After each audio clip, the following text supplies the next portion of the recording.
Hey YouTube, Pixel JD here, and recently Apple had their event where they released pretty much every single new iDevice, except for the iPad. Now, this would have been the perfect time to show off the iPad mini, which is apparently what you're seeing right here. The iPad mini is such a great idea in order to get back into the competitive market, because right now you have the Google Nexus 7 and the Kindle Fire HD competing against each other, and Apple needs to have a slice of that cake, because it might taste good. But apparently this might be the new iPad mini. Now, there's only two problems I have with this, and that's on this picture. I have a couple more pictures to show you that were released on various websites. I do not own these pictures. I did not take them, so Apple, don't sue me.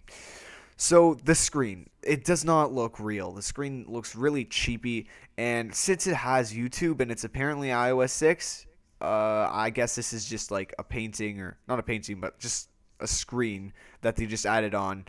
And then the home button, it looks a bit weird. Maybe it's because of the size, but it looks really cheapy, and I don't think Apple would go that cheap. But then again, this could be a prototype. Now let's just get to a picture of the back. Okay, so on the back, it looks like we have a camera, the lock screen button, the rotation button, and the volume switches, and a weird little hole, which I'm just going to guess is the microphone hole.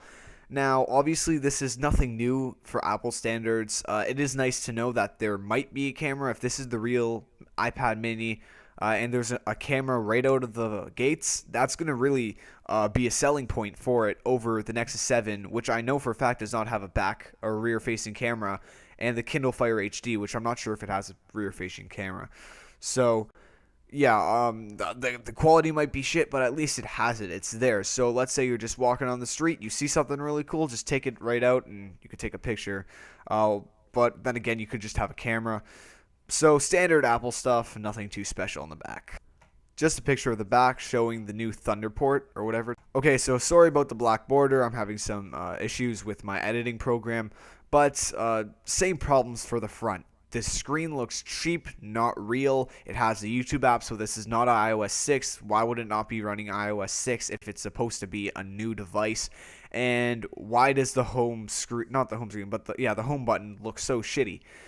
Other than that, I mean, this could be very awesome. Now, the only problem for some people might be that there's no micro SD slot, which really, when you have 1632 and 64-bit memory or gigabyte memory, which I'm sure the iPad mini will have, then there's no need for it.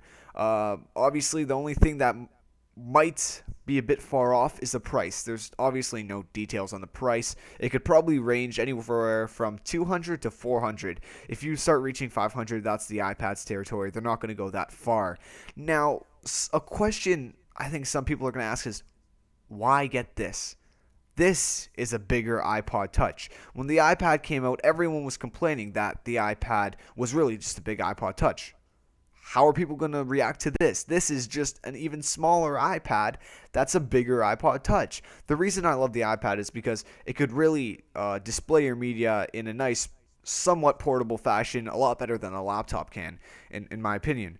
So when you have a 7-inch sort of form factor, I think it takes away from the entertainment value, and but it adds to the portability value. So, it's a give and take situation. Personally, I prefer my iPad. I'm going to keep it. If you liked the video, please comment, rate, and subscribe. Thanks. Peace off.